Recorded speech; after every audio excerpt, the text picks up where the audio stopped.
Hola, soy Fabiola Castro Mancilla, soy pediatra intensivista, trabajo en el Hospital Ezequiel González Cortés y en la Clínica Alemana Santiago, y además soy profesora asistente de la Universidad de Chile. Y hoy les quiero hablar de la evaluación inicial del paciente pediátrico y primero conversarles un poco lo que significa el triage y posteriormente hablarles de la evaluación sistemática.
¿Qué es el triage?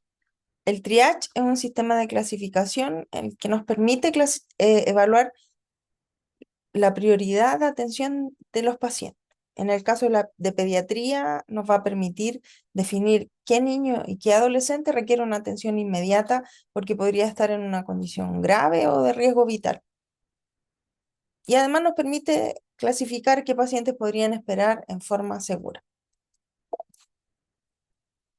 El triage también nació en los campos de batalla, como para definir qué soldados requerían ser trasladados en forma urgente, pero nosotros lo vamos a usar en un servicio de urgencia con las condiciones que le contaba y con el objetivo de detectar qué paciente podría caer en un paro cardiorrespiratorio precozmente. Eh, y esto nos va a permitir priorizar los recursos y manejar los tiempos de atención, que se va a transformar probablemente, si lo hacemos de forma adecuada, en una disminución de la morbimortalidad y una mejora también en los flujos de urgencia, porque vamos a poder clasificar rápidamente quienes requieren hospitalización o quienes podrían ser dados de alta o quienes podrían ser atendidos en los servicios de forma ambulatoria. Esto también nos permite aumentar la seguridad del paciente si logramos hacer un triage óptimo y definir quiénes tienes que ingresar de manera rápida y quiénes podrían esperar en forma segura. Primer concepto, los niños no son adultos pequeños. El triage pediátrico debe considerar que hay cambios fisiológicos diferentes según la edad de nuestros pacientes y que también, dependiendo de la edad del paciente, hay signos sutiles de deterioro. En los lactantes, nosotros podemos observar que un niño grave, sobre todo en los menores de 6 meses, si deja de alimentarse, si tiene un llanto monótono, si los papás notan un cambio en el contacto visual, nos pueden hacer ver que este paciente podría estar grave. En los niños ya un poco más grandes, cuando están cursando con insuficiencia respiratoria y pretenden, por ejemplo, hilar una frase y no lo logran porque están hablando entrecortado, uno podría definir que está cursando con una insuficiencia respiratoria grave, y esto pasa habitualmente en los asmáticos. Y a veces uno los ve bien, pero tienen un poco de taquicardia, un poco de polimnea, y en verdad están con una insuficiencia respiratoria, y es lo que ustedes van a aprender durante sus clases de pediatría y durante sus prácticas de pediatría, a detectar estos signos sutiles.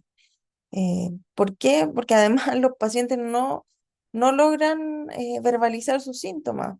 A veces la comunicación no es tan fluida como es, por ejemplo, con un adulto.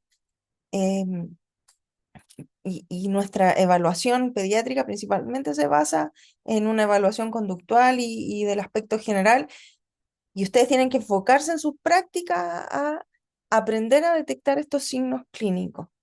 Y además a considerar en forma importante como protagonista a los padres o los cuidadores, y siempre creer lo que ellos nos dicen, porque ellos están 24 horas con los pacientes, eh, y nos pueden dar en forma mucho más clara qué es lo que está pasando. Por eso también tenemos que enfocarnos en una buena comunicación con los padres y con los cuidadores. Y el principal o el primer acercamiento que nosotros tenemos que tener con nuestro paciente pediátrico es hacer esta evaluación inicial, que es con un triángulo de evaluación pediátrica. En el caso de que, por ejemplo, el paciente viniera con riesgo vital, nuestra evaluación pediátrica es: responde, respira, tiene pulso. Son las preguntas que tenemos que hacernos, y que van en perfecta armonía con este triángulo que les muestro aquí, porque la apariencia nos puede decir si el paciente responde. Eh, Respira, ustedes tienen que evaluar ahí si hay o no trabajo respiratorio. Y en la circulación uno puede observar el color, y si hay llena capilar, y los pulsos, si es que están presentes. La apariencia, además, si lo hacemos un poco más tranquila en un paciente que no está en riesgo vital inminente, podemos evaluar el tono muscular, la interacción con el miedo, con el medio, si es que hay consolabilidad o no, si se conecta con sus cuidadores o con ustedes mismos, si el llanto es un llanto defensivo que a lo mejor se calma con los papás, o un llanto irritable, monótono, que no se calma ni siquiera en brazos de los papás. Y si la respiración, ustedes observan que hay aleteo, si hay quejidos, si hay ruidos al respirar, o si hay problemas con la posición de la vía aérea que no logran sostenerla, es importante hacer esa evaluación rápida. La circulación cutánea también pueden verla a través del color de la piel, si es que el paciente está pálido, o si es que hay cianosis, si es que hay sudoración, si es que hay un moteado en la piel. Idealmente, en esta evaluación del triángulo pediátrico, no debieran demorarse más de 10 segundos. Es el primer enfrentamiento que ustedes tienen con un paciente. Y si tienen varios pacientes hospitalizados, ojalá evaluar este triángulo en forma rápida, y ahí podrían definir a quién paciente debieran atender primero. Y en este caso también se tienen que considerar los signos vitales, que el motivo de consulta y el riesgo de deterioro, y que una persona entrenada también podría definirlo y así ayudarnos en la clasificación. ¿Cuáles son los signos de alarma que nos van a hacer subir la prioridad del paciente para la atención? Si es que hay alteración de conciencia, una dificultad respiratoria marcada, saturación de oxígeno baja, si el paciente llega convulsionando o en shock, si hay fiebre en un lactante pequeño, si es que hay un traumatismo grave, si es que hay una deshidratación severa, o un paciente séptico y con un dolor intenso, podrían hacernos subir la prioridad. En Chile se usan el sistema de clasificación ESI, pediátrico. Hay varios sistemas a nivel internacional, pero en Chile se eligió el ESI. ¿Y en qué consiste? En que tiene 5 categorías que van desde el C1 al C5. Em, y la atención se va a hacer según gravedad, no por orden de llegada. Y es algo que nosotros tenemos que instruir a la comunidad, y que probablemente también por esto surgen algunos problemas en los servicios de urgencia cuando tenemos congestión, porque muchos pacientes quieren atenderse por orden de llegada, pero nosotros tenemos que enseñar a la comunidad de que en los servicios de urgencia se atiende por gravedad. Y esta gravedad está dada por nuestro sistema de clasificación. Y es rol nuestro enseñarle a la comunidad esto. Y este triage se puede hacer en cualquier servicio de urgencia, ya sea a nivel hospitalario o a nivel ambulatorio, como en los SAP o en los SAR. y también enseñarle a la comunidad que la categoría podría cambiar si es que el niño empeora.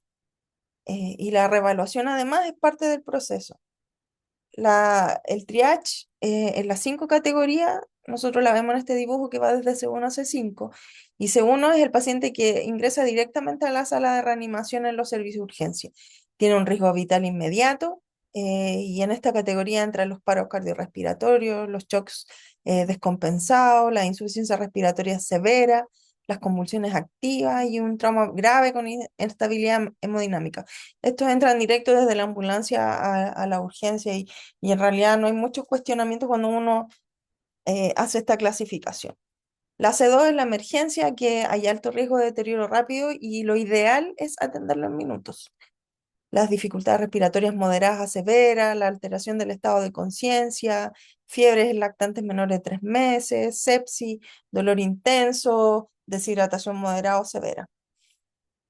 Y la C3 es una categoría de urgencia que requiere atención prioritaria y que aproximadamente debiera atenderse en menos de 60 minutos. Y aquí podrían ingresar las crisis asmáticas, las fiebres persistentes, dolor abdominal, traumatismos moderados, pacientes con vómitos o diarrea con riesgo de deshidratación. Ya el C4 puede esperar y son pacientes que podrían estar en las salas de espera, como los resfríos comunes, las otalgias, las lesiones menores, el control de síntomas simples.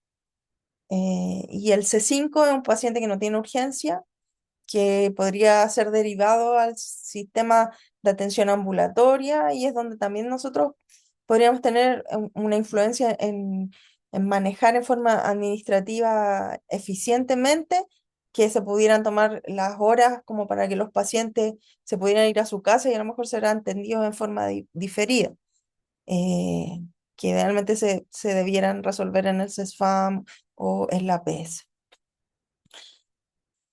Esto es lo que es un poco el enfrentamiento cuando nosotros tenemos que clasificar a los pacientes en los servicios de urgencia. Ya cuando tenemos que enfrentar al paciente y atenderlo, la AJA, que es la Asociación Americana del Corazón, nos presenta una forma ordenada de enfrentar a un paciente grave.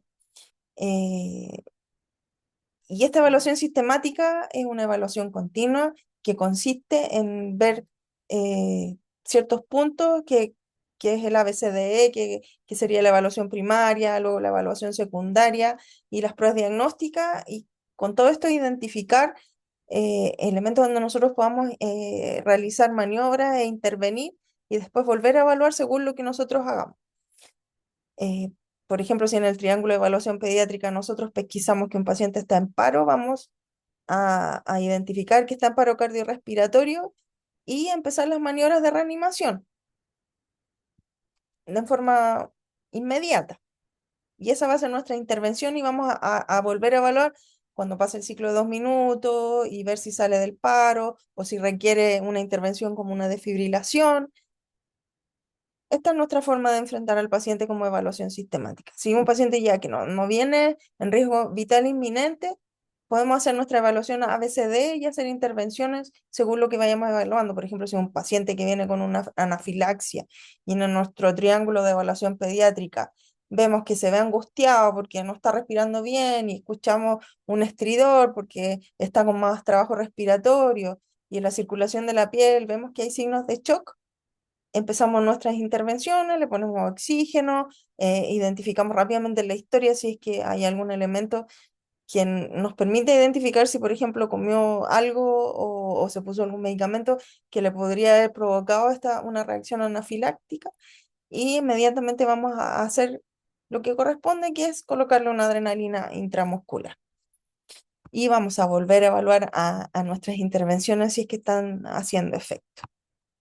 Les dejo esta diapositiva porque no quiero que se les olvide cómo se hace la evaluación inicial, que es el triángulo de evaluación pediátrica, donde nosotros vemos apariencia, trabajo respiratorio, circulación de la piel. Y en nuestra evaluación primaria vemos un pentágono, que esto ocurre en forma continua y nosotros vamos a evaluar la vía aérea, la respiración, la circulación, el estado neurológico y tenemos que exponer completamente al paciente. Y en cada uno de estos puntos, si es que nosotros detectamos alguna anomalía, tenemos que intervenir y reevaluar. en la vía aérea, ¿qué es lo que vamos a ver? Posicionar la vía aérea para ver si está permeable, si es que es necesario intervenir aspirando secreciones o si vemos cuerpos extraños que estén a la mano como para retirarlos de la boca, los sacamos, pero si no se ve eh, y el paciente está consciente, lo mantenemos tranquilo, podemos hacer nuestra evaluación eh, sistemática un poco más detallada, ponerle oxígeno, si requiere una intervención como una fibrobroncoscopía, programarla, eh, ponerle y hacerle radiografías de tórax, si es que es necesario o no.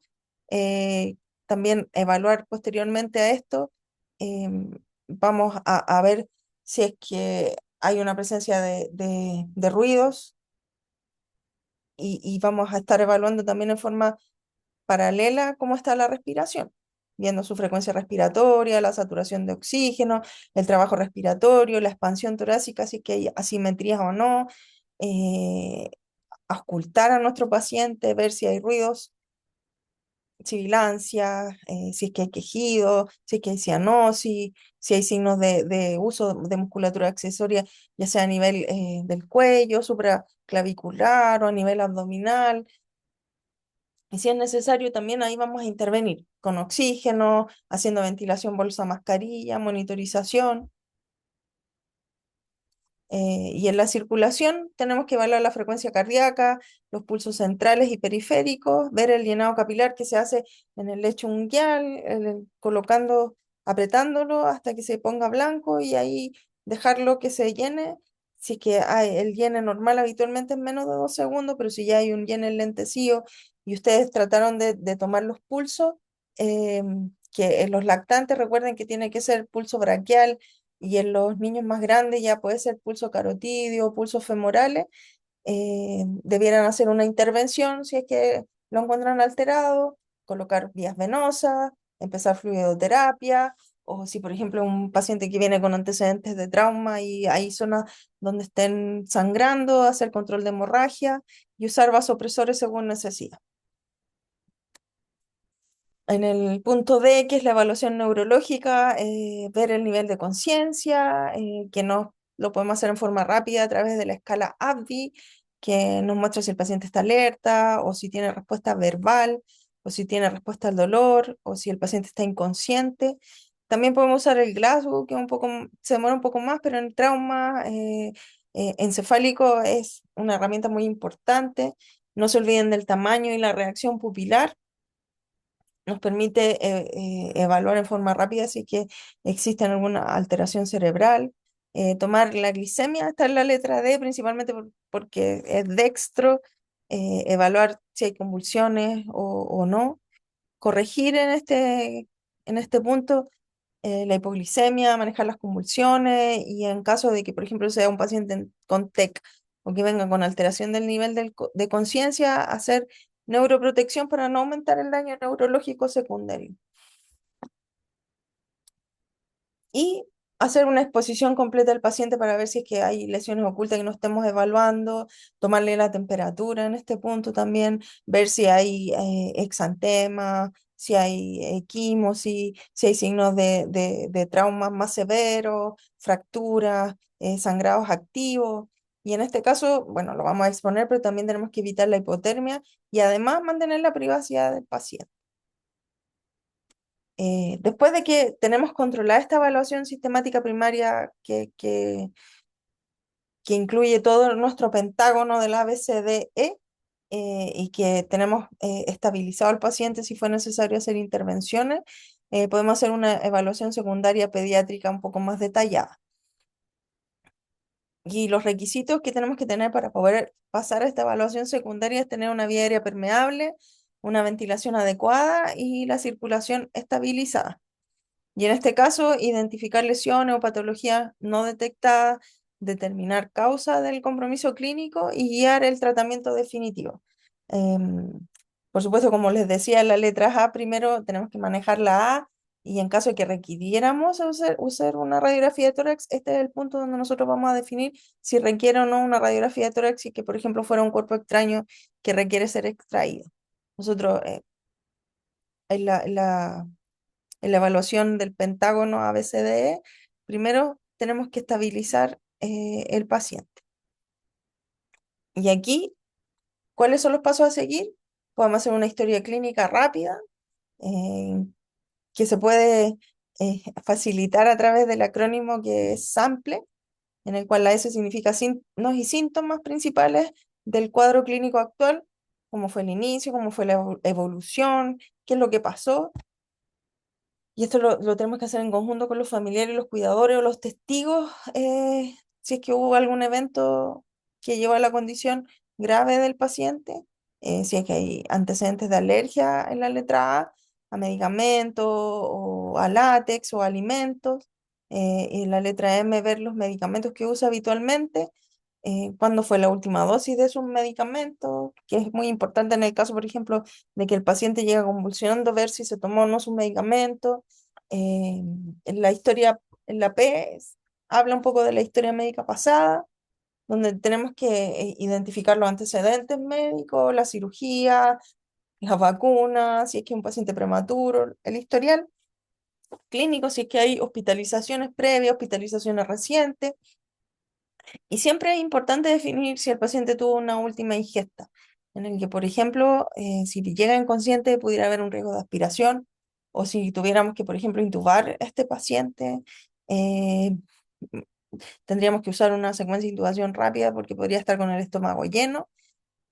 Y finalmente, en la letra E, explorar un poco los eventos que llevaron a la enfermedad o lesión actual. Esta es una manera fácil de identificar los factores que llevaron al paciente a agravarse. Y posteriormente ya hacemos nuestro examen físico cefalocaudal en forma más detallado, que esto ya es como para recordar que tienes que ir desde el pelo hasta la uña del pie examinando al paciente. Y empezar por la cabeza, cuello, ver las pupilas, en caso de antecedente de trauma, hacer control de la columna cervical, ver las fontanelas, ver si hay rigidez cervical también, o asimetría a nivel del cuello, em, en el tórax, ver si están simétricos, evaluar los ruidos respiratorios, evaluar el examen cardíaco también, cómo está, el abdomen, ver si hay signos de distensión, de dolor, masa, o también ver las extremidades, los pulsos, la perfusión, hacer un examen neurológico detallado, viendo si es que está alerta, si un paciente es más cooperador, ver si está orientado temporoespacialmente, si puede haber las series de 7, si es que ver también el tono, la sensibilidad, la fuerza, ver si hay simetría, hacer un examen también de signo cerebeloso, y si el paciente se puede levantar, hacer la marcha, o sea, es un examen absolutamente detallado. Y según los hallazgos que nosotros tengamos en la evaluación sistemática, ya sea primaria o secundaria, vamos a orientar cómo va a ser nuestro estudio de exámenes complementarios. Por lo tanto, ustedes van a hacer exámenes según sospecha clínica.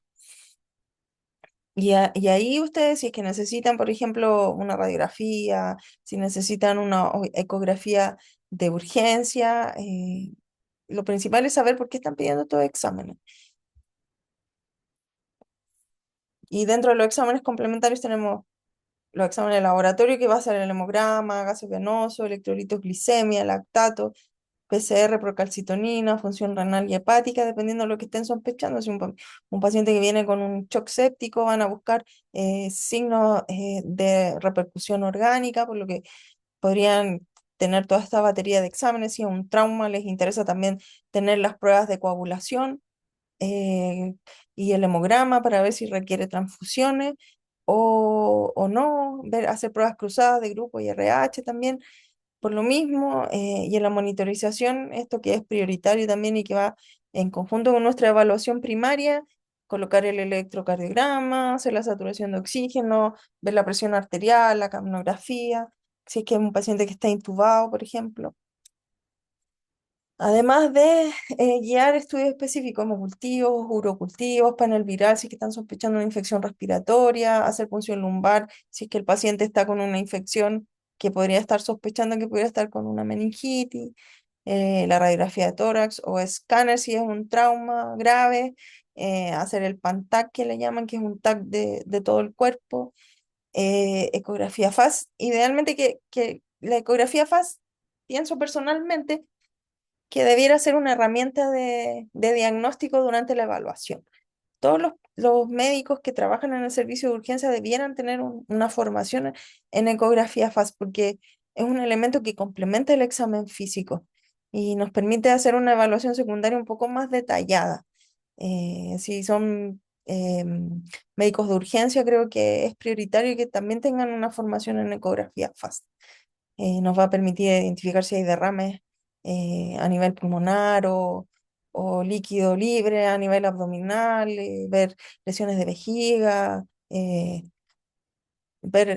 nos permite también hacer una función, una ecoscopía de cómo está la función del corazón, si es que hay signos de derrame pericárdico o no, también. eh, es una herramienta que encuentro que debiera ser fundamental en todos los médicos que trabajen en los servicios de urgencia.